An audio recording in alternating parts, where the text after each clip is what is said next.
So welcome to our virtual work session. My name is Allison Godet. Now I'm hearing a little bit of background noise. Margaret, we're going to ask you if you can mute your microphones while Allison is speaking. To mute your microphones, you find your name and click on the microphone icon. I'm not quite sure how to do it on an iPad, but fantastic. This will just allow for less background noise with such a big crowd. Go ahead, Allison. Perfect. Thank you so much. We're very used to that here, actually. We are on conference calls all the time. I am with a company called Accenture, and I'm very happy to be here with the lead for our charitable initiative with military families, Arnold Vandenhoven. He's on the line today. Hey, Arnold. Hey there, Allison. Thanks. So, thank you guys so much for being here with us tonight. So I am a sometime virtual worker, on again, off again. I prefer more on again. And I'm happy to be here tonight to explore this topic with you. So we've designed this workshop especially for military spouses, with you in mind, because virtual work is the ultimate in portable careers. Now, we know how important this is because there was, so for example, a survey done in 2014, and this was done with U.S. military families. And in the U.S., 57% of the active duty spouses who weren't currently employed reported that they wanted to be.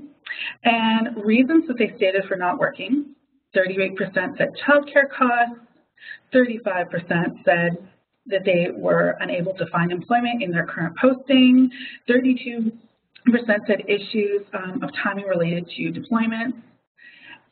And of the spouses who were employed in the U.S., 84% said that the military lifestyle had a negative impact on their ability to pursue a career.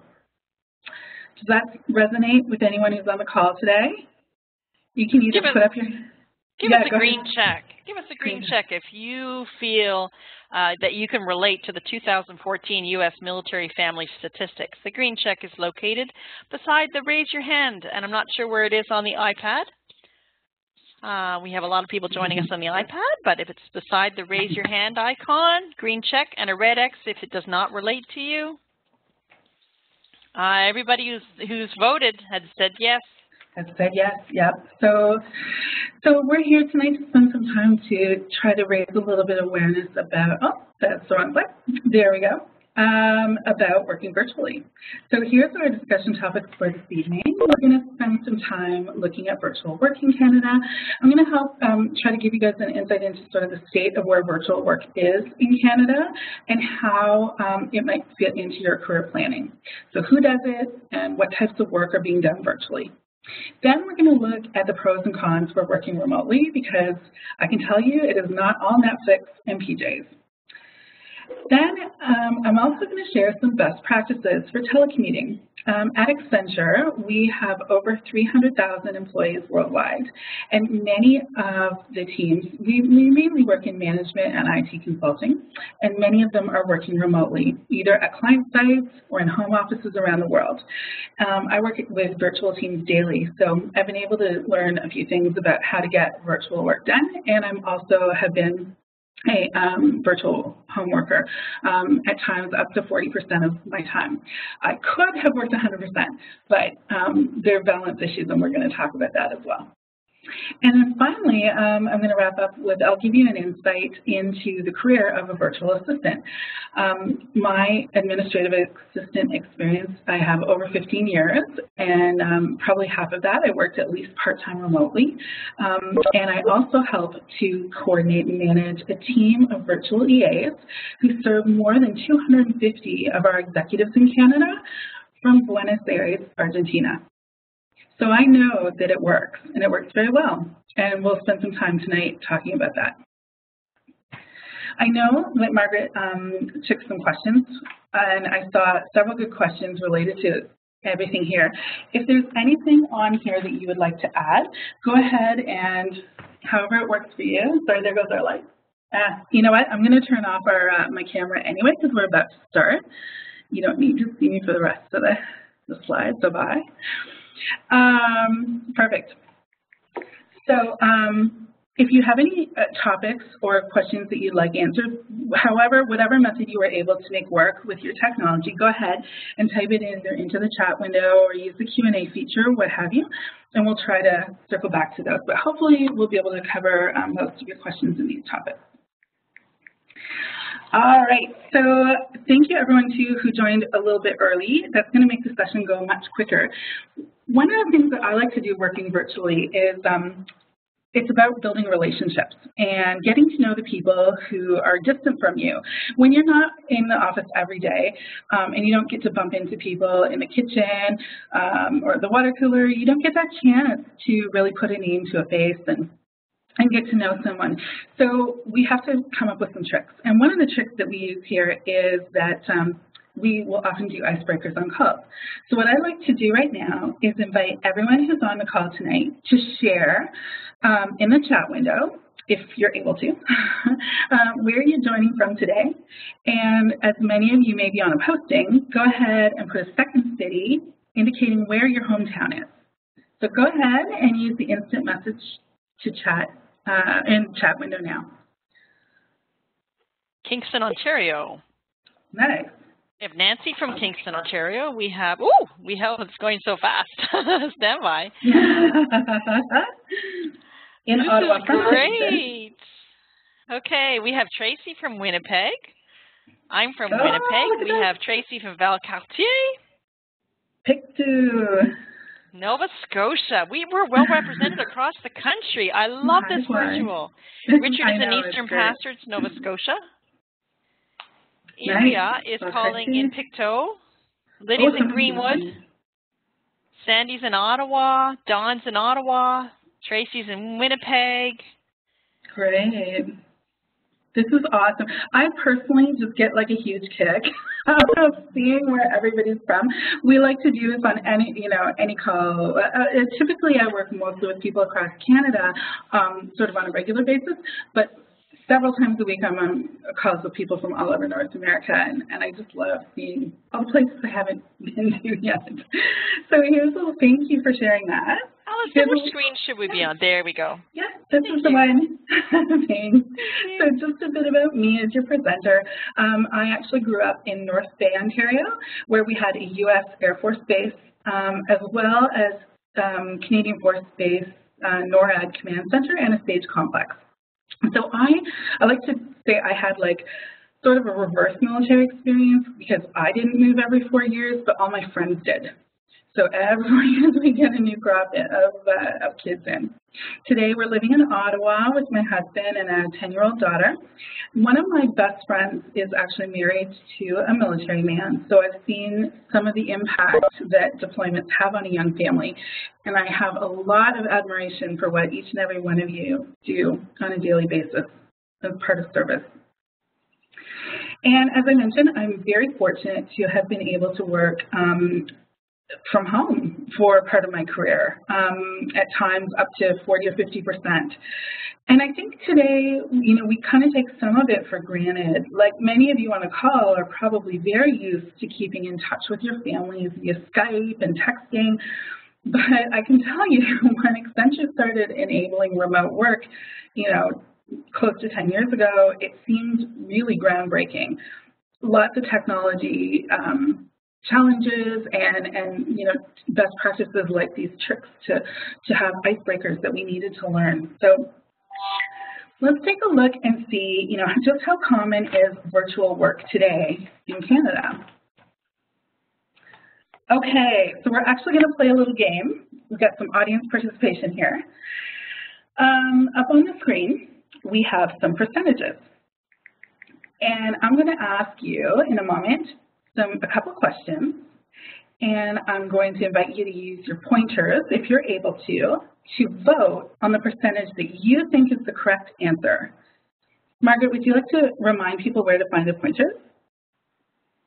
I would be happy to do that for you, Allison. So the pointer can be found on the top left-hand side of your screen.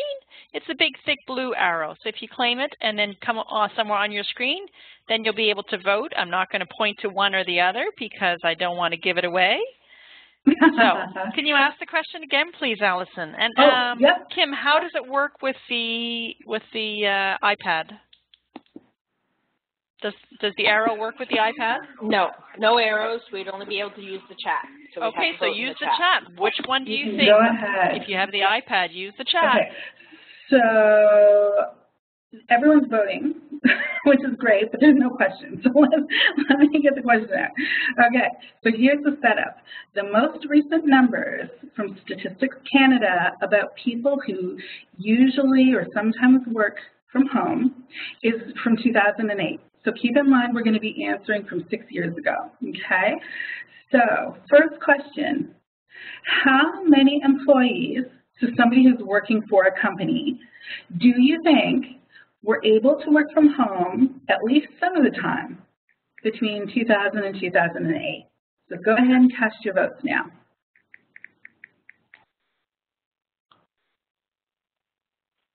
And this would be for all Canadian employees of like everywhere in Canada, not just Accenture.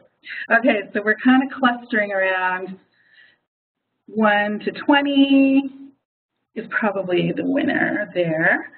Okay, so that's actually correct. The correct answer for employees working for a company, 11.2% of the 16 million paid employees could work from home back then. So it's about 1.8 million people. So Lydia and Sandy on the iPads did well. Yep, perfect. Okay, follow up, second question. How many self-employed workers worked from home at least occasionally between 2000 and 2008? Go ahead and cast your vote. Okay, I'm seeing a shift. A little bit of a shift. You guys are starting to think, okay, maybe a little bit more self-employed, maybe. Okay. Okay, somewhere between 20 and 60%, so like around 40 maybe. Well, the answer actually is 60% of the 3 million self-employed workers were able to work from home at least part of the time. So you guys underestimated it a little bit. So we've got, and that 60% of the 3 million, that also works out to about 1.8 million, coincidentally. So perfect, thank you guys for participating. So the source for these statistics can actually, if you're interested in that stat, it can be found at the link on the bottom of the slide. Just a note about the links. You're not going to be able to click on them during the session, but they will be made available in the materials that Margaret's going to distribute after the call, if you want to follow up. So, okay, so let's take a step back and think. So we've got 1.8 million employees working for companies and another 1.8 approximately million self-employed people were able to work remotely at least part of the time. So overall, that averages out to about 19% of Canadians being able to work from home, or 1 in 5.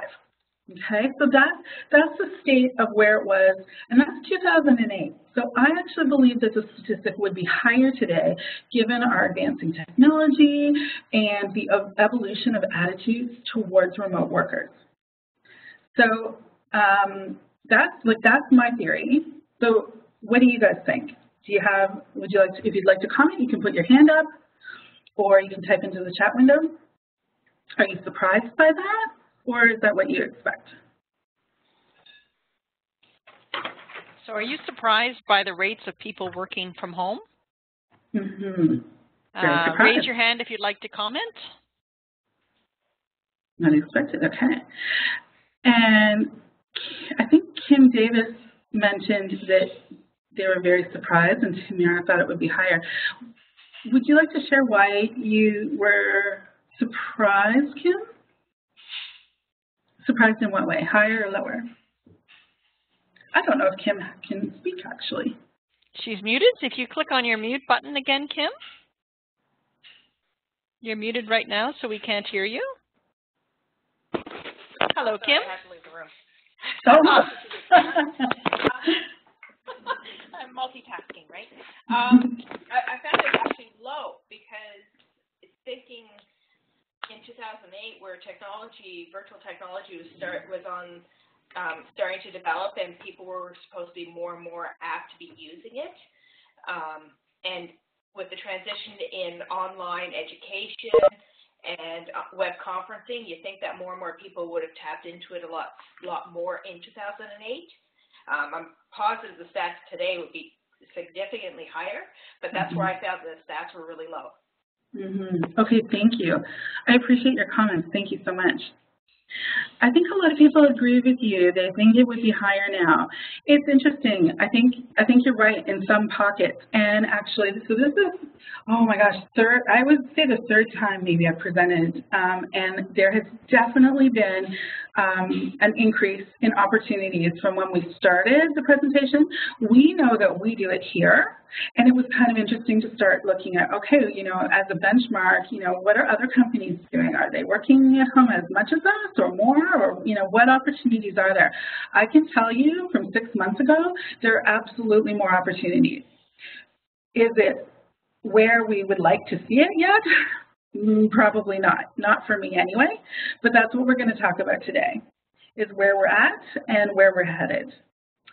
So I'm going to switch to the next slide, slide 6.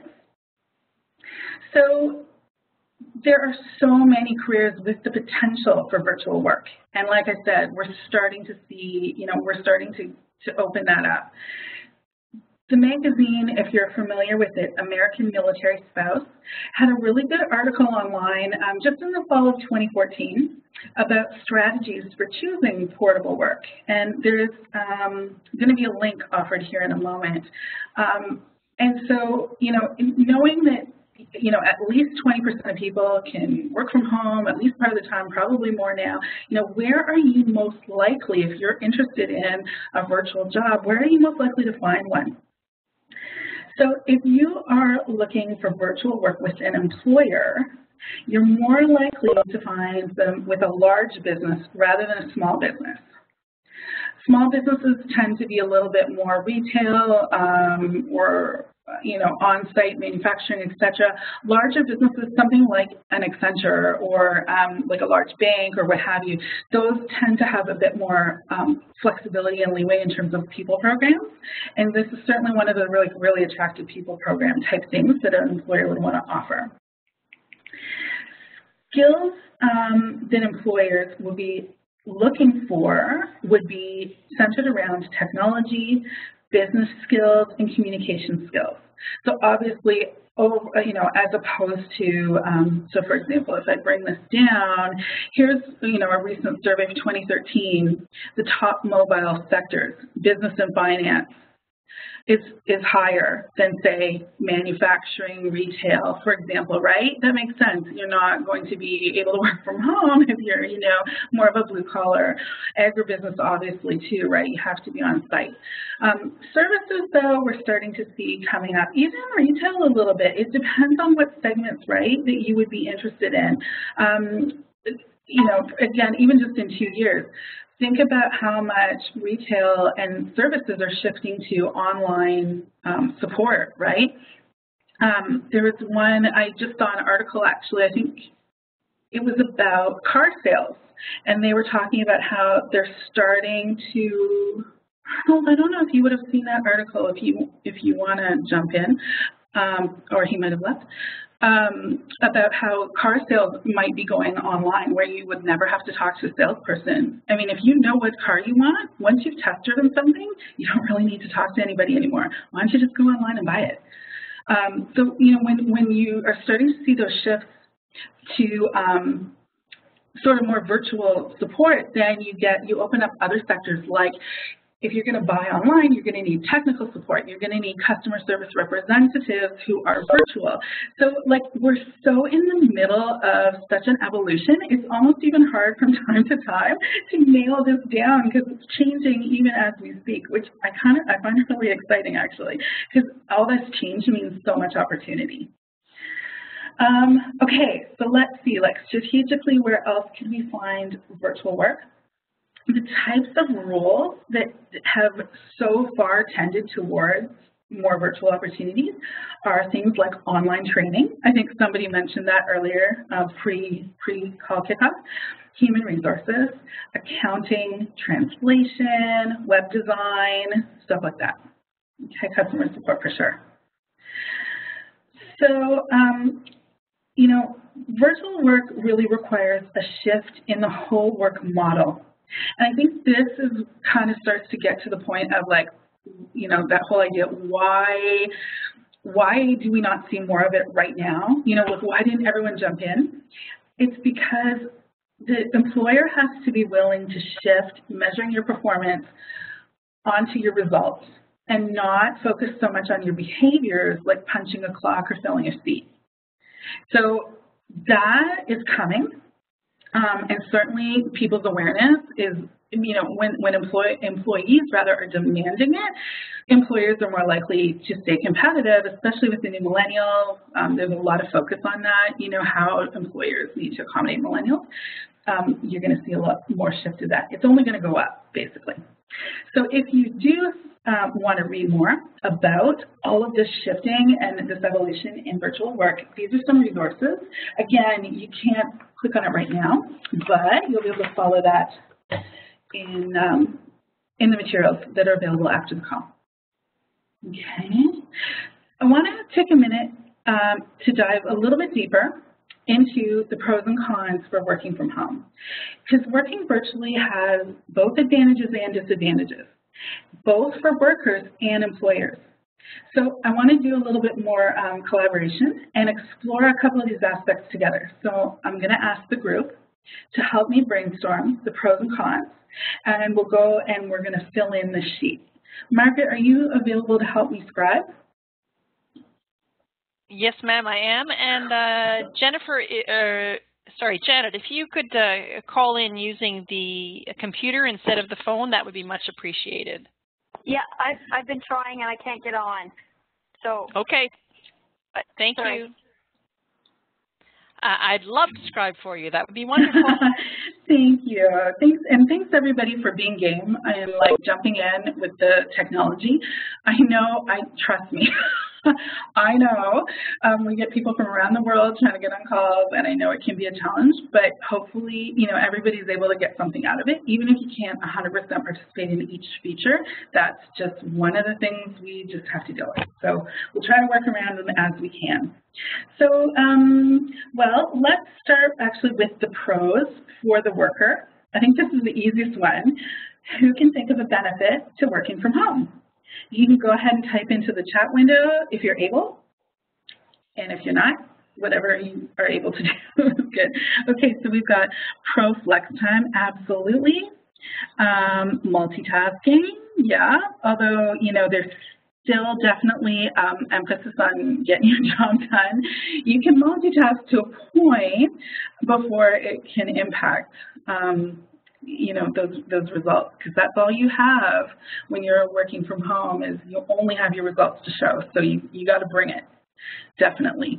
No commuting, absolutely one of my favorites. I was just complaining about that actually a little bit earlier. Working PJs, absolutely. Savings from fuel costs, savings even from what did I want to say? Childcare costs too. Can be, you know, available. They're unavailable, even though, you know, I think for me it would have been really hard with a very young child. I couldn't have given my full attention to my job or my child. So, but a little bit older one for sure. These are great, you guys. No snow days, absolutely. Tax breaks, possibly, depending. There are quite a few laws around that, right? I know for me, for just being able to work from home occasionally, I wouldn't have qualified. But if you were more full-time, permanent, etc., you know, and have a dedicated space, you know, that's all stuff exactly. I couldn't, but some people can. But that's so individual, right? You guys hit like all of that. That's great. I think you've probably got everything I have too. Okay, let's move to the cons then. Can you imagine, what do you think some of the drawbacks would be for the worker? Oh, that's a good one. Yep. So there are, even though there are cost savings, there can be costs, right? With phone bills and supplies. Definitely for me as a remote worker, I was expected, like, it was like, yes, you can telecommute, but you need to make sure that you can connect. So I had to make sure I had high-speed internet at home, and that wasn't something I could expense. Yeah, absolutely. And if I lost connection, I had to get myself either to the McDonald's or a coffee shop or get in the office. Interesting. You guys felt procrastination and self-discipline. Very interesting. Yeah, you kind of have to know yourself, right? My best friend here at the office, she refuses to work from home because she knows she absolutely will not produce. And it would make her crazy and guilty. Yet distractions, lose focus. Oh, Kim, that's a really good point. And Tamara, boundaries. Excellent. You do. When you have a family who needs you, as we all do, yeah, you absolutely have to carve that time out. Good stuff. Okay, let's keep it moving and move on to the employer. We're going to go around like a clock, so we're going to go to the red challenges now. What do you think the employer might feel some of the challenges of having employees work from home? I like trust, Tama. Trust, yep. Yep, there, you know what, absolutely there is. 100% agree. And that's, we talked about that, right? That shift from focusing on the seat, butt in the seat to results. And I think, frankly, a lot of our bosses aren't there yet. They're still working on that too. They're still working on understanding how to measure that. Absolutely, Nancy, you put that better than I could for sure. Tamara, that's good too. Team environment, right? We have to figure out how, if my team's in Argentina, how do I connect with them? I'm never going to meet them. How do we bond? And we have been able to, absolutely. Just on that note, in case I don't get back there later, one of the tricks is I look at the Argentina news every day. Now, I don't speak Spanish very well, but so many people or places now have English language alternatives. So that's one of the things I do first thing in the morning is I look at the Buenos Aires Herald and just see what they're doing. And once in a while, there's something I understand or I have a question, and it spawns this whole, a whole discussion. And they love, like, they're actually, I'm sort of, well, not their boss, I'm their escalation point, like I coordinate. And they love that I care what they're doing because we expect them to understand us and understand our customers. And so for me to return that, I think is only, kind. These are great, how to measure, absolutely. Okay, perfect. So before we wrap up, let's finish off the benefits then. Why would an employer bother? What do you think's in it for them? Why would they bother offering this? Bingo. Amanda, that's a perfect, actually, that's one of the major driving forces right now. Less office space is, because payroll is often, especially in the knowledge industry like we are, payroll is the largest expense, but oh my gosh, real estate is very, very close second. Overhead cutting, absolutely, cost savings, yeah. I mean, typically, right, and employers, a lot of you guys are talking about costs. There are some others. Pardon me, there are some others. So let me advance the slide. Thank you so much, Margaret, for all that typing. This is awesome. I like to have your employer too. Well, I don't know about employer, but employees are happy. And that's one of the other benefits before I leave the slide. Happier employees, definitely engagement, staff engagement. So here are some, you guys hit all of these, right? You guys hit all of these. A couple of the ones that we didn't hit, for the worker. Can you please click again? We're still seeing 9. Oh, okay. I'm definitely on 10. I will go back one. What I'd like you to do, Allison, is go to 10 and click on View, the very top left-hand side, and Synchronize for All. Synchronize for all. Oh, yes, I remember this one last time. Let me know when you're able to see. We're still seeing pros and cons. Okay. Let me just take the ball for just a moment. Please do. So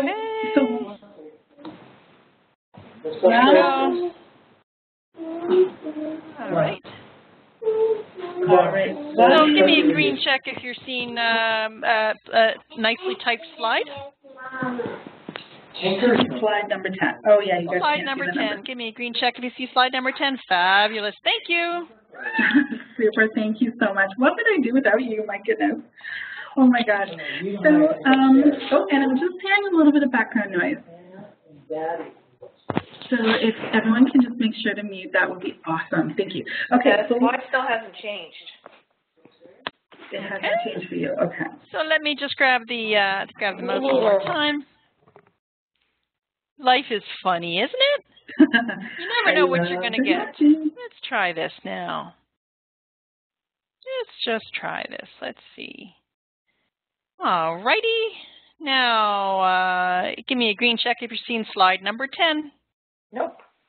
Nope. Okay. There we go. Now we got it. Now you see slide 11? Okay, there we go. Oh, there we go. We got 10 now. All right. Perfect. 10. We're good, Nancy. Awesome. Richard, 11. Now we're back to 10. Okay, we're good. I'm good. Awesome. I'll pass you the ball now. Thank you. All right. So let's take a look at a couple of the other ones just before we move ahead. So one of the cons, we talked about balance. Definitely, you know, work-life balance, there's pros to it, but there are also some cons. I think this is why my coworker, she definitely the distraction piece, but she also would not want to work from home because she is so susceptible to feeling a little bit too isolated.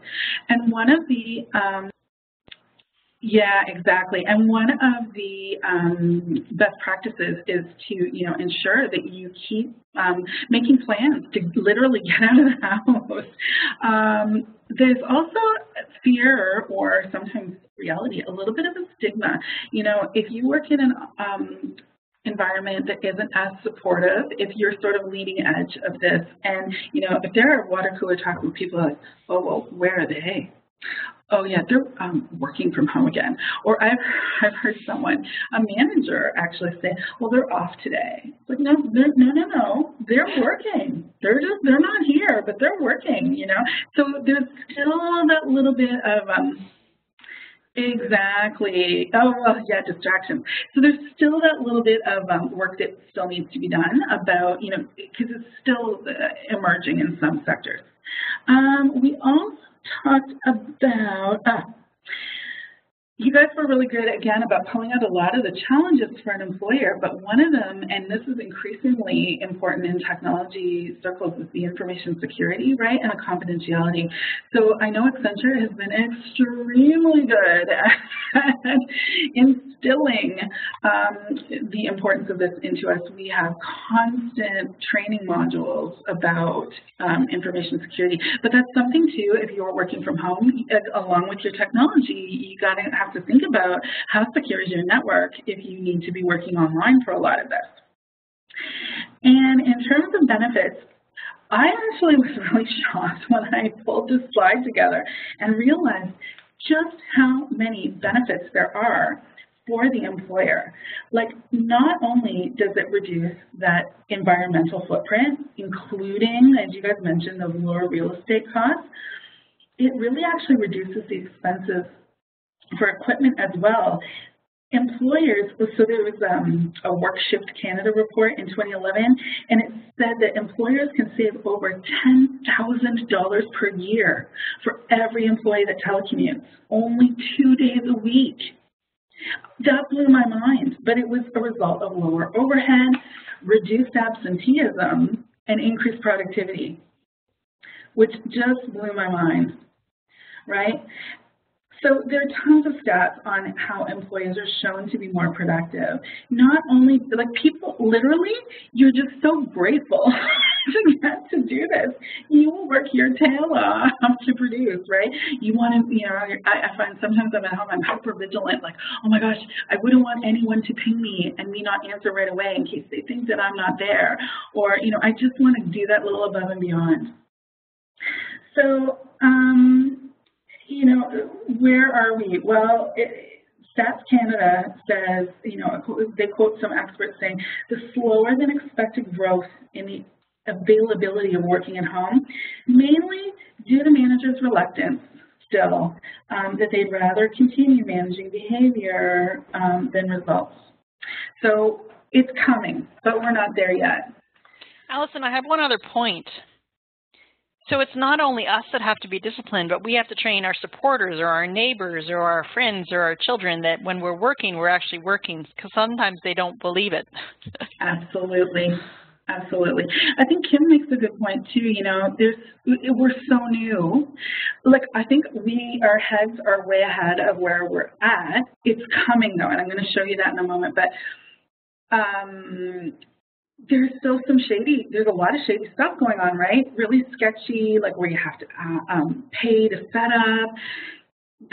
Those are not valid options for a career, right? We all know that. As much as we wish it was so, like, we know that those are not. So how are we going to find the right ones? I have a couple leads on some. So let me show you that here. So these, I'm going to skim over this so we can get to some of the good stuff here. But just a little, we talked about having balance, right? So I like this cartoon. I'm going to leave you guys with these best practices for working virtually. Right before, so take a look, you know, we talked about setting boundaries and a dedicated work area. You guys spoke about a lot of these. Right before we leave the slide, if you guys want to pick up your pointer again on the top left hand where you can, maybe just click the side, the best practice. Click the slide one more time, Allison. I'm sorry? Click the slide one more time. Okay. So to go to 12? Yes, please. Okay. You're looking for the answers there? Yes. Okay, we're not seeing them just yet. So click to the next slide. Okay. I'm actually on 13 now. Let me know if you see 12. No, we do not. So I'm going to take the ball. There's a lot of glitches in our session today. So let's see if we can. Funny. Okay. So here we go. Slide 12, best practices for working virtually. Go ahead, Allison. Perfect, thank you. So for the people who can see it and have a pointer, go ahead and vote on the one that you think would be the biggest challenge for you. So is it to stay engaged, dedicated work areas, set boundaries, reduce barriers, communicate, participate, be available, get out of the house? What is the biggest challenge for you? So I see, yeah, boundaries and work area for sure. Good stuff. And that's going to be each one of those will be different for each person on the call. You probably have your own challenge, but just being aware of that, you know, and knowing that it's not all roses, and so you can anticipate that and plan ahead will make your experience that much more successful. I'm just going to go to the next slide. So these actually, again, you can't click here. You'll get them after the call. Again, I cannot tell you the tenfold or more opportunities, legitimate appearing opportunities that there are now than even 6 months ago.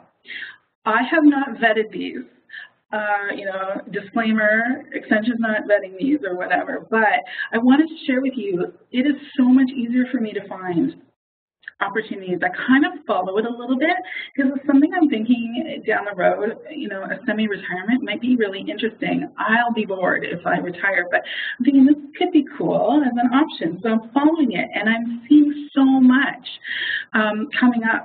So there are some more reputable sites that are now producing bigger lists all the time. Even Canadian Living Magazine had these jobs the other day, and I thought, this is so great. They're also starting to appear on actual job sites. So I'm trying to think if one of these, I have a demo, say if we have time in a slide or two, more geared for the assistant.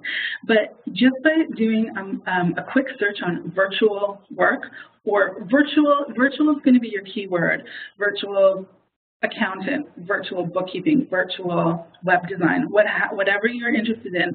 If you start looking for virtual on even the job sites like Glassdoor or Indeed.com or Monster, you're going to start to see actual job opportunities coming up, which is so exciting for the first time that I can share you know, something a little more concrete and a little more reputable. So please take these with a grain of salt, but hopefully you'll see something in, you know, these articles or articles like these that are actually more valid and more inspiring. Okay, so we've explored virtual work and we don't have a ton of time left, so I'm going to kind of skip into virtual assistant career. I'm hoping you're following me through to slide 15. So virtual assistant. So we're going to talk about this career as an example of the types of virtual work that are available. And this is, you know, the one I know best. So this is why I'm going to speak to you about it. Assistants go by many different names. You can have administrative assistant, executive assistant, etc. And there's a lot of overlap, but really the common element, oh, thanks, Margaret, about the slide. The common element is really that you're taking over some of the administrative tasks for someone so that they can focus on what they are good at. So things like developing a product or selling or managing. And you're taking over some of those administrative tasks so they can focus on what they do best. And the only difference with a virtual assistant is that you're doing this virtually, you're doing it remote. These three little pictures at the bottom, virtual assistant, I found those real job postings today on a site called elance.com. This is one of the challenges, I think, about virtual work right now. You know, earlier we talked a lot about what are the benefits and drawbacks for an employer, but there is a huge element of entrepreneurship with virtual work right now. Yeah, elance.com. And it's like freelance, right? And so like that whole e-commerce, electronic virtual thing, I think that what I'm seeing, and because this literally did not exist 6 months ago that I could tell, I think that this is one of the, like a stepping stone for people and employers to bridge to trusting and developing relationships with virtual workers, is that they're going to do it through these contract freelance. I think that down the road, and I've read this in like other opinion pieces, right? That down the road, everyone's going to be a freelancer. I think that we're starting to see that now with the virtual assistants, because they can contract you and they can say, I have this job and this is what I'm going to pay you, and then we're done. If they like you, they'll be a repeat customer, but they don't have to commit. And I thought that was really interesting because this did not exist 6 months ago. It's kind of low risk for you too, because you can also try the employer out without committing. I have a question for you, Allison. Allison, does that mean that if you're applying for these jobs, you have to have your own company? Yes. So you can't work for a company and be a virtual assistant? I don't believe you have to. I'm certainly not a business law expert by any means, but my understanding from other people who are doing similar things is that you can you have an option to set yourself up as a company. There may be some tax advantages to that, but it's not necessary. And again, I agree. I see this side conversation, and I think that there's some really good points in there that you definitely have to be careful. And I think there's also opportunity. Again, it is a global world, right? There's an opportunity for people to do work. You are definitely going to be competing with people around the world, but, oh, sugar, I just lost my train of thought. You can work from anywhere was one of the points. There's a lot of more flexibility. Oh, darn. There was a point, and I've lost it. We were talking about legal, how to set up. I'll come back to it. I'm so sorry. I totally got off track and I've totally forgotten what I was going to say. Okay, so let's just move on because I'm looking at the time. Remind me when we get to the end if we have time, and we'll try to come back to this conversation.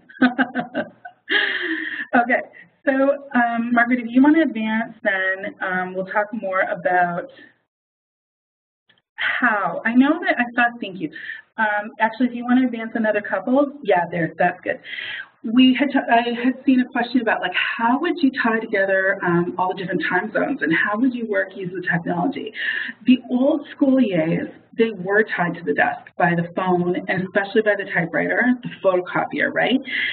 The bulk of the secretary's job, even when I started like 15, 20 years ago, was helping produce documents. But all of that has changed dramatically with technology. All the EAs are mobile now. In my company, executives are typically answering their own calls on their cell phones, so we don't have to be tied to the phone anymore. And overall, everyone's producing a lot less paper. Invoicing and presentations and proposals increasingly are done electronically. So, you know, it's great, we've got technology, but then what are administrative assistants doing now? Let's, Margaret, if we can skip to the next slide. Thank you. Let's take a look. So virtual assistants, they've started to be called VAs for virtual assistants. When we look at this slide, last summer I presented at an MFRC event, and there were so many aha moments for people. VA is a really young industry with so much potential, and it's kind of neat to imagine, you know, based on your own strengths, where you could see yourself in the industry. There are so many different roles. There's as many different roles as there are companies. And this list here shows some of the areas that a virtual assistant could specialize in to differentiate yourself. So for example, if you know a lot about real estate, you could specialize in helping support real estate agents. Other virtual assistants could offer specialized skill sets. So if we actually, Margaret, if you can, yeah. Okay, so we could offer specialized skill sets, thank you so much, like translation or like accounting or bookkeeping, right? So if you have skills in any of these or other areas, it might be easier for you to find and target customers who can leverage you to do this specific work for them. Now, sorry, go ahead. Okay, we're good. Yeah, just like military, it's so true. Accenture too, my goodness.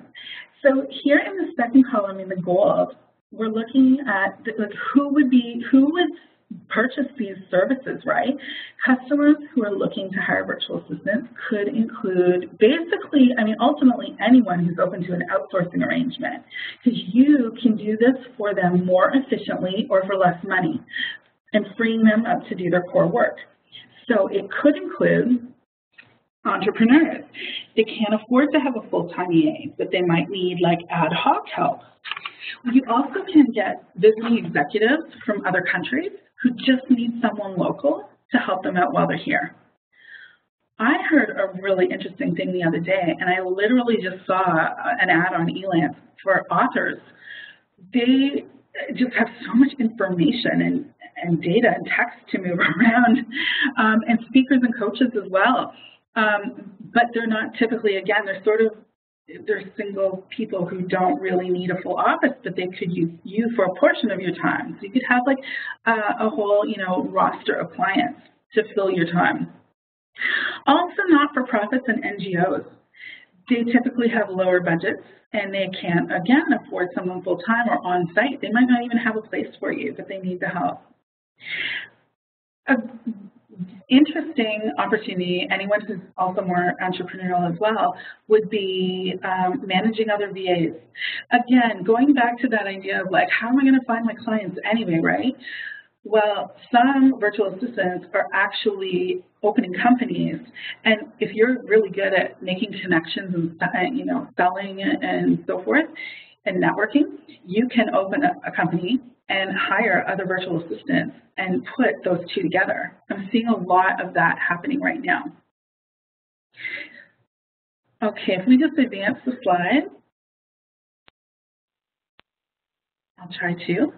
So there's we've talked about a whole range of arrangements, right? Someone who is basically an employee for a company, permanent teleworking, or all the way to working either for a virtual assistant outsourcing firm, contracting or temping yourself, all the way to being independent and self-employed and picking up freelance work. There's no end to the amount of different kinds of arrangements you could create for yourself. What are VAs doing? VAs are doing everything that traditional administrative assistants have been doing this whole time because everything has moved online. In the blue section here on the top right, these are sort of the traditional administrative support, things like coordinating meetings and calls, making travel arrangements. I really think of this kind of work as helping someone, like an individual person, be more effective and efficient. So if I take this off your plate, all this work, you can go off and do whatever it is that you do best. In the bottom here in the gold section, this is such a growing field, marketing and branding. This includes everything from social media management and monitoring, along with traditional marketing campaigns where you're making flyers and setting up banners and sending out email. If we move around the circle here to the bottom left in the red, we've got what I put, I kind of classify all of this as data processing. Ultimately, we're entering data. Accounting and bookkeeping probably a little bit more more involved than that. I'm not an accountant or bookkeeper, so you'll forgive my ignorance on this one. But basically, it's entering data from expenses to transcription and translation, and even helping prepare documents. And then finally, probably the ultimate is here in the green. It's really becoming a business partner with your customers and starting to help them with their actual work responsibilities. And this is where our senior, I just lost the video, but I'll leave it, Margaret, to you to kind of bring that back. So, it's things like customer relationship management, helping process orders, maintaining records, doing research, and even going to support performance process and professional development opportunities. I think that there's a lot about, if that's like a very deep relationship on slide 14 with your customers, when you know their business well enough that you can start to help them, running their business. Myself and my colleagues do all of these things every day for all of our executives. And I literally never need to see them to deliver results. Again, we have, our Buenos Aires team, right, doing this. Okay, if we can go to slide 15, Margaret, I just listed some success factors for virtual assistants. So I'm going to ask you guys one more time to go find your pointers in the top left. Take a look. We've got several qualities that a virtual assistant could bring. Go ahead and click on the one that you think would make the biggest impact to your customers as a virtual assistant.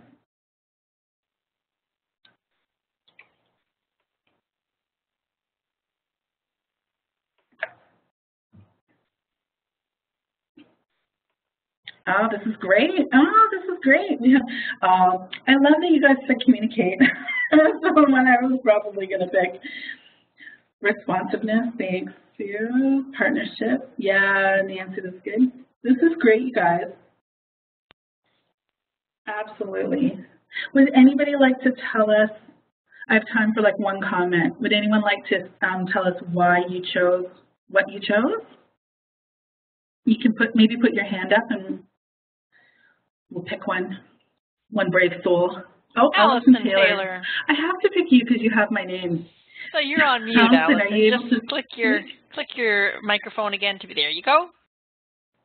I just put responsiveness because, hi, in the office, you're going to be required, person to person to be responsive and to get things done in a timely manner. So just because you're at home doesn't mean that you can let the emails just pile up. You still have to have the same responsibilities.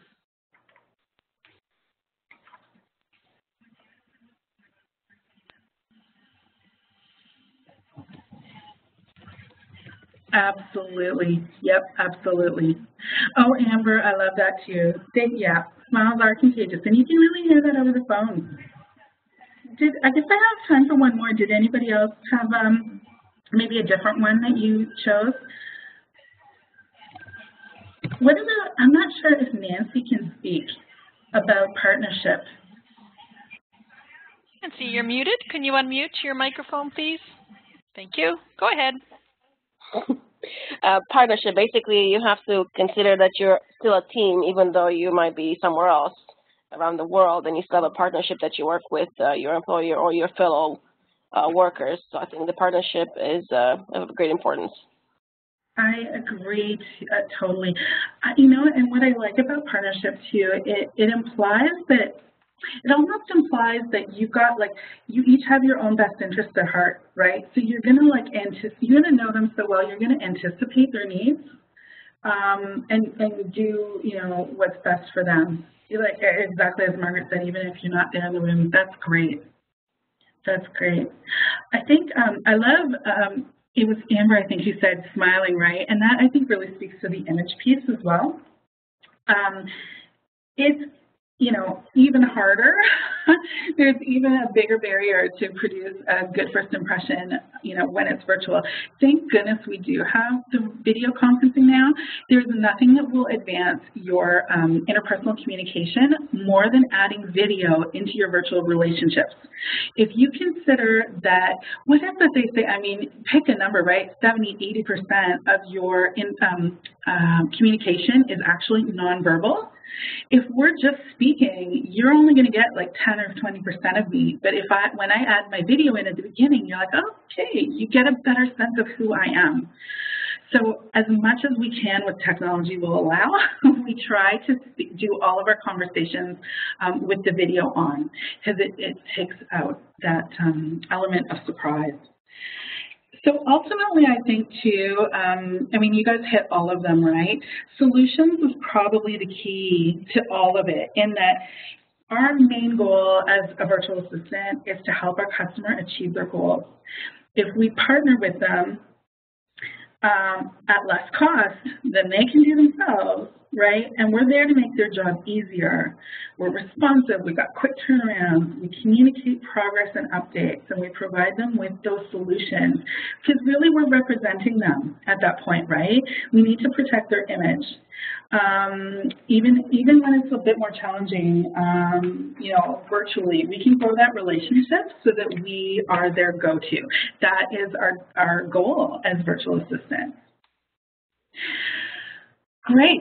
So hopefully, I felt like I ran a little marathon there at the end, but hopefully that gives you guys some thoughts on ways that you could make virtual assistants or other virtual careers into something portable, just by thinking outside the box a little bit. You know, for example, moving to Europe or moving to Vancouver from Nova Scotia. You know, what about teaming up with another virtual assistant and offer extended hours of service, right? Moving to a country with another language, become a translator. There's no qualification per se that you need to do to offer virtual support. You just need to have a customer who believes that you will be, you know, the one who's going to be able to do this for them. So here are some resources. I know we're on the hour. I wanted to leave you guys with some resources. I know someone also mentioned that there are some associations. For the first time, this again is new in the last 6 months, I have seen some virtual assistant associations popping up. I can't say, I don't know them, pardon me, myself. I can't recommend them per se, but I was very interested to see they were there. I've looked into, I mean, I know IAAP is definitely, and they've got chapters, local chapters all over, but the Virtual Assistant Association, interesting. I would probably, if I was interested in doing this right now, I'd definitely be checking them out. I also wanted to leave you guys with some articles. These are from like a variety of points of view. So they're written my experience being and also using virtual assistants, just to give you guys some more thoughts on that. And I wanted to give you guys some newsletters. These are ones that I actually follow. They talk about all different things that assistants can do, and Deaf Demon is a bit more of a traditional assistant, but they also do talk now more and more about virtual options. And then, of course, there's the VA networking. So, actually, I think that brings us to our question slide, Margaret. All right. Just a second now. There is such good conversation in the chat, by the way. I've been so distracted watching you guys chat. You are such an amazing network already. You all have so much experience and so much knowledge to share with each other. So I'm going to go to the question slide now, but in the meantime, I have a question for Tamara, if that's okay. She said she was posted to Bagotville and she didn't speak French, so she started her own VA business. I'm interested to see how did that come about, and how did you start your own business? Tamara, if you might be muted. Yeah, I just have to mute off. Yeah, so we were posted here 2 years ago. Can you hear me? Okay. Yes, we can. Okay, make sure. Yeah, no, we were posted here 2 years ago, and I learned pretty quickly that there were not many English jobs here, so I looked into this and finally got it going just last year. Congratulations. Yeah. How did you? If you could give everyone on the call like a tip about getting, your own business or growing your own VA business, what do you think that would be? I know for me, one of the big barriers where it is, I'm in a completely French community. I don't know if anyone else is on here from Bagotville, but getting out and going to meetings and networking, going to Chamber of Commerce meetings and shaking hands and giving out your business card helps tremendously. Where I'm not able to do that here, I had to rely solely on online networking opportunities and joining various groups. CAVA, which you've mentioned, is a really great resource group. There's lots of resources online. So, but if you have the opportunity to get out and meet people and tell them what you're doing, I find that it's becoming a lot more well known in the business community, and people will be interested to hear what you have to say. That is amazing. I think networking, absolutely.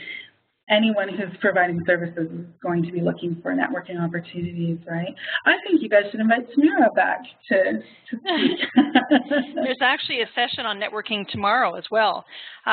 When the presentation went away, we lost the questions. But one of the questions was, where do you find these jobs? Where do you find the virtual assistant jobs? Mm-hmm. I think, well, Tamara would have, experience, real life experience answering these. For me, I'm kind of an interested observer because I'm looking at it as a next career step. For me, absolutely online. Everything's virtual, including the online opportunities. Some of the opportunities that I saw, for example, even just today, were, I saw people, hey, you know what, we're looking to do something in Canada. We have an office, we have an office in the UK, and we need someone like local. So I think they could be anywhere online. Like you just have to, I think you have to be a really smart interviewer. You've got to interview the potential employers as well. Again, right. As an employee, you may luck into something that you can do, but again, as we saw in the stats, employers are having a little bit of a harder, slower time. You're much more likely to be able to work from home more often if you're doing it yourself. Be your own boss. Very good. Are there any more questions for Allison with reference to becoming a virtual assistant or working virtually from home? Training. Does that pertain to what training is required? because I'll speak to that quickly. I do know that some of the community colleges, for example, Algonquin College here in Ottawa, someone told me that they're offering a virtual assistant course, which is so astonishing to me. Like in that they can't guarantee employment. So they're obviously looking like they're such leaders in the field, right? So obviously anyone who's interested in being an entrepreneur, it gives you a little bit of that extra credibility if you want. But anybody, I mean, you can apply for an assistant role. None of the EAs I know that I work with have a degree like from college in administrative assistant. I think so. You either fall into it through a job here or there, or you start at reception and you kind of work your way up, or you can go to school, or I mean, it's not like they're licensed, so anybody can call themselves an assistant. It's really wide open. Oh, did they cancel it? Oh, interesting.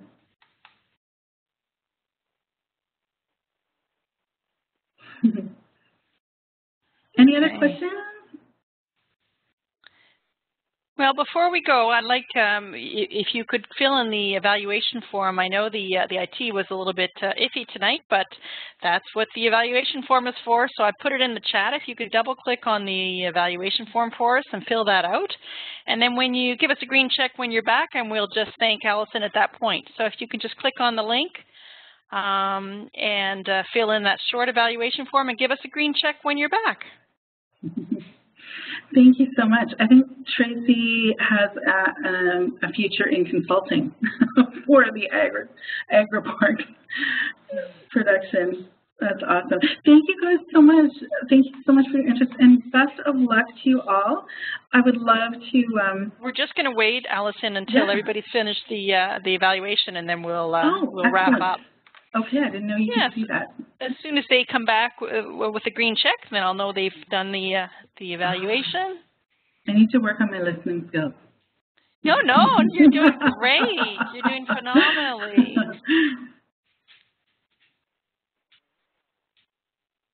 It's in the chat. The link is in the chat. Oh, it was there, but now I'm just going to put it in there again because we have so many great conversations. So there, it's in the chat.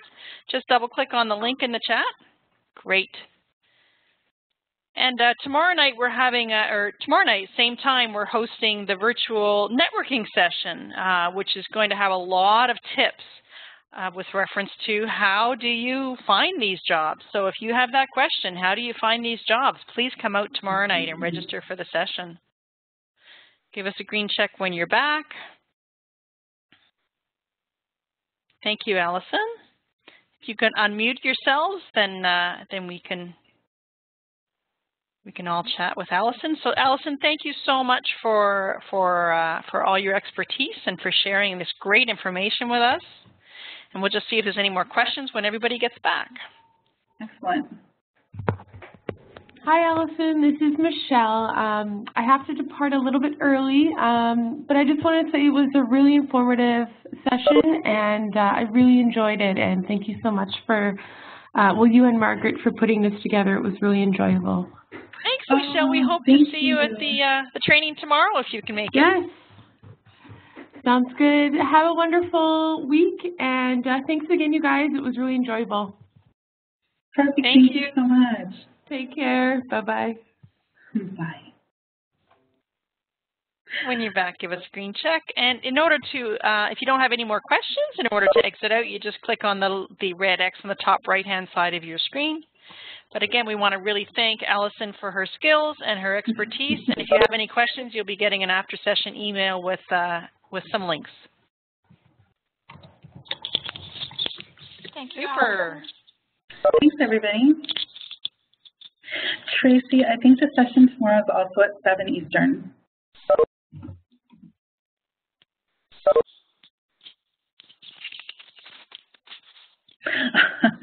No, Richard, sadly I do not remember. I was trying to think of it, but I don't remember now. I know. It's been a long day, if that's any consolation. I had to come into the office.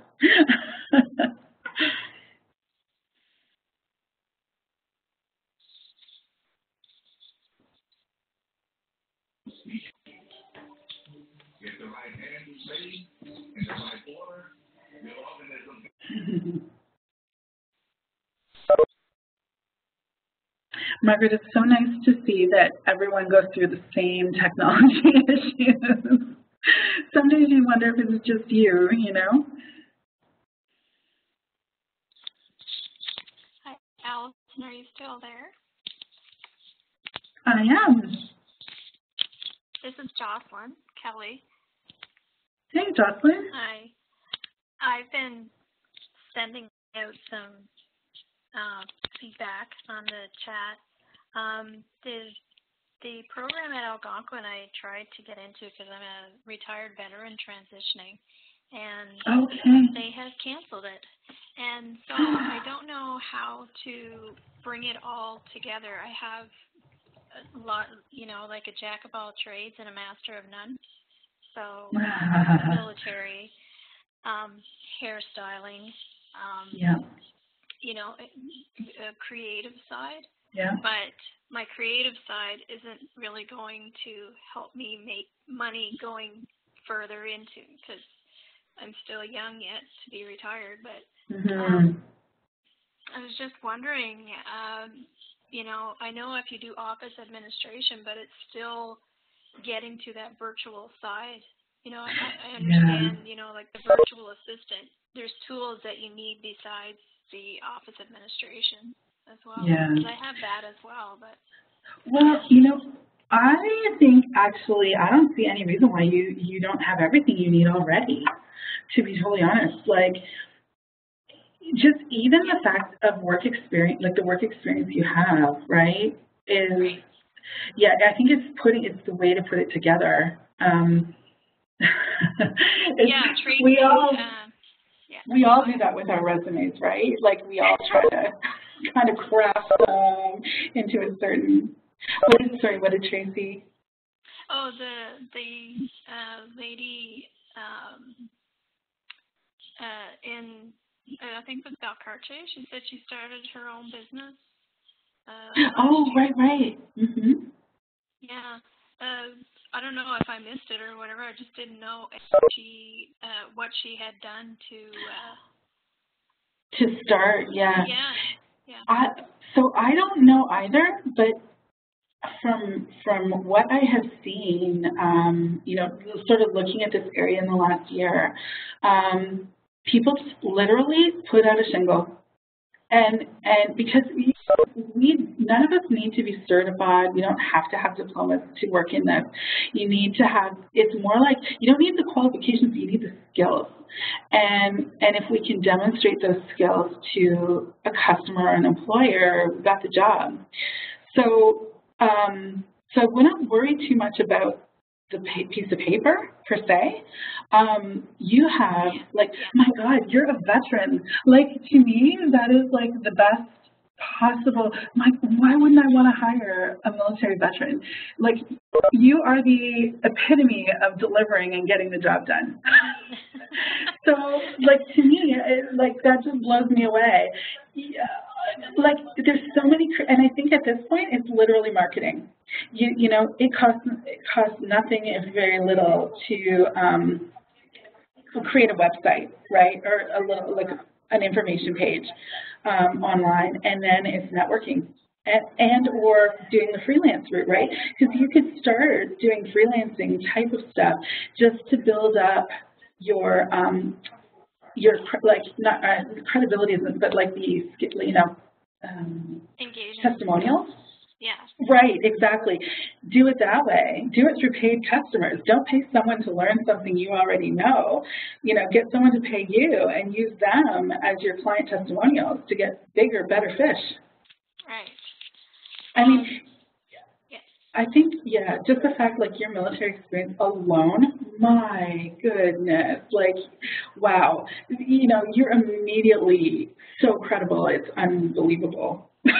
And I think you could probably do a lot of that with that in a marketing perspective. I clicked on that link, that elance.com, and I created my own account with Basic as free, and it's asking me all kinds of different things now. So I guess they just kind of pool it in. So we'll see what happens from that. But are you able to attend tomorrow night's session by any chance? I haven't registered for it. I would. I don't think so. I would talk to Margaret. I would highly, highly recommend it. A big part of it is going to be about how to use LinkedIn to network and find opportunities.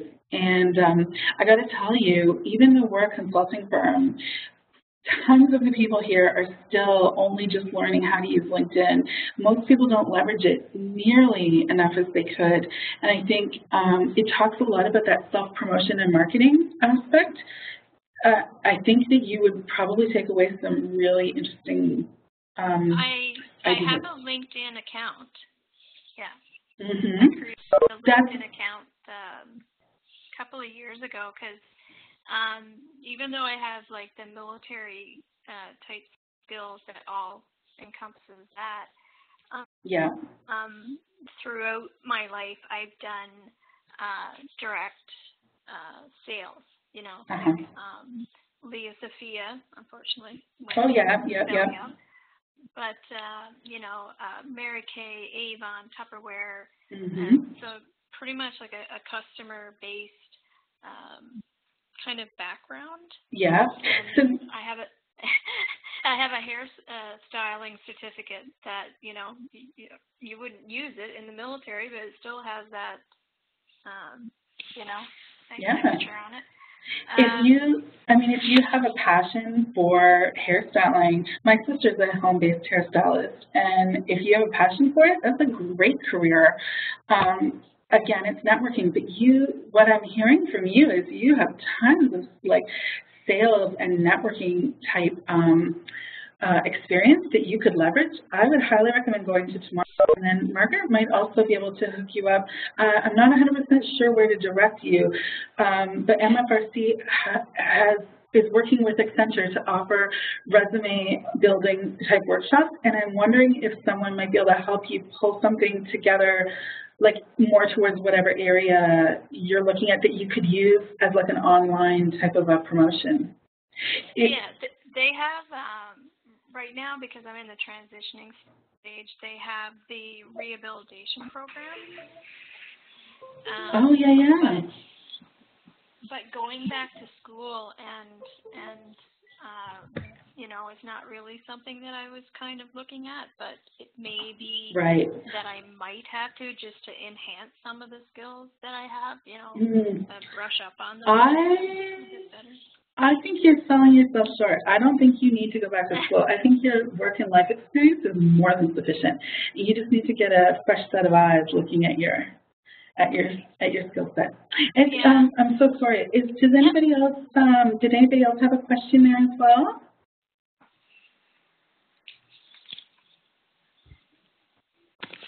I don't know if everybody's because we have people. I know we have a lot of hangers on, but no questions. Oh, medical VA. I don't know exactly. No, medical is not my area. Off the top of my head, I feel like I have seen medical transcription in particular. And Kim is mentioning something too. So no, I am sorry, I don't have anything specific. I feel like it's out there, but I don't know where to point you. Again, I would just start using those keywords, virtual, medical, you know, and just start seeing what you find online, because like literally on a daily basis now I'm seeing stuff. Oh, that's too funny. Because Kim, I was like, is she talking about Accenture? Like, what? It's so similar a name. That's too funny. But yeah, I have seen a lot of it is transcription. But you know, I think too there are people who are doing like appointment booking and stuff too. I'm not, to be honest, I don't know the field well enough to be able to comment on what other jobs might be available in that field. I'm sorry. Great. Any other questions?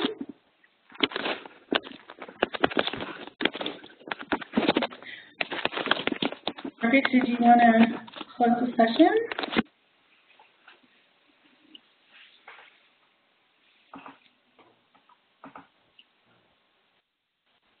Margaret is doing background work. She is really the Wizard of Oz, right? Is what I've learned. Margaret is the wizard. Allison, you're in Ottawa as well? I am, yeah. Yeah, I work at the World Exchange Plaza. Oh, I'm in Ottawa too. Well, outside Ottawa and Russell. Oh, nice. Oh, I'm on the other side. I'm at the end. Nice. Well, thank you very much for the session. Oh, you're welcome. Oh, good. I'm glad. Well, hopefully you'll take away something that will be helpful. That's my hope. Very informative. Thank you. You're so welcome. Have a great evening, everyone. You too. Bye.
Hello, can you hear me now?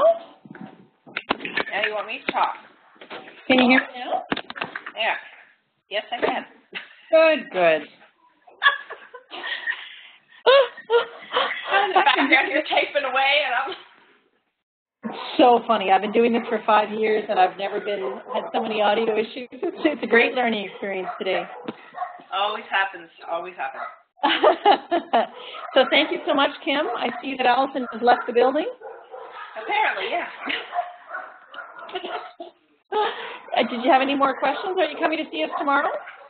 Yes, I'm on registered session tomorrow as well. I'm really curious to know what else is out there. Like, I have medical transcription background, but the work in that field is so competitive, and you have to have so many hours clocked in order for anyone to even look at you. And so that's where I'm trying to sway away from the medical transcription area. I want to get more into other stuff. My background's medical office admin, IT, and recreation, so event planning and stuff like that. So I have a gamut of things, and that's why I was posting to Jocelyn about being retrained. My husband's a retired veteran, but where he's classified as in his veteran status, I can take his education. So I'm asking them to send me back to school so I can take my diplomas and put them into a degree, because a lot of the online stuff out there now is also looking for a degree. That's one of the challenges. Wow. You know what? That's very true. And so hopefully with the other session, you'll get some more ideas. Yeah, and I've been crazily writing down links and stuff, and I like this ELANS. I never knew about that. I knew about ODesk. ODesk was the big one. And now it's up something or other. They changed names, they're now Upwork. So it seems like ODesk split into two areas, because when I see ELANS is also an ODesk. So, but yeah. Kim, did you say you're taking your husband? I'm taking his education piece. That's one of the, when you're classified under temporarily permanently impaired, you know, he's no longer allowed to be a part of the rehab program, but before his 1 year is up, I had to put my application in saying I want to take his education, and now I'm going through the process of trying to get into the program that I want, and I'm looking at Bachelor of Science in computers and information systems. Oh, I wasn't aware of that, because I'm on the, I was released 3B as well. Mm-hmm. And yeah, no, for you can go right under the rehab. The rehab program's actually there for the veteran to be retrained. Right. Now, D&D is also bringing that piece under their umbrella as well, so they're retraining before they release, and that's only just started this year. Yeah, so that's it. You go and you do it for 6 months. Yeah. You pay in for it that up period of front. time. Oh, that's interesting, because what they've been telling everybody is it's all covered and you don't have to pay anything. Well, I guess, I don't know, like, I think they need to, like, come out with, sorry, I'm taking up all the conversation here with you. Josh, where are you located? I'm in Ottawa. So Ottawa does have, they have a great, they work with Accenture directly. Check with the MFRC, they have a really good employment program. Yeah, go through the NCR. One of the best. Yeah, the NCR MFRC is really, really good. Well, this is how I found out about the online webinar. Right. Yeah, the MFRC had it posted because I'm connected to everything, everywhere, because that's the way that I am. They're actually offering a live session, too, this week. Are they? I thought they had already done that. I should go in and check. No, go back to their Facebook. Go back to the NCR's Facebook. I do recall seeing that as well. I know on the 18th, I'm part of an interview workshop. It's going to be phenomenal. So I'm coming in as a virtual, but it's live on the 18th. On the 18th of June? Yeah, it's an interview workshop next week. Oh. But it's not virtually. It's in a real center. So check with the MFRC NCR. I certainly will. It's Heather at the MFRC. I should come. Heather's awesome. Oh my God, she's like the best. All right, so I'm going to have to go, guys. All right. Lovely, lovely. I hope to see you tomorrow night. I'll be on. Yeah. Great. Look forward to it. I gotta go register now. Great. Bye. All right, okay. Bye. Bye-bye.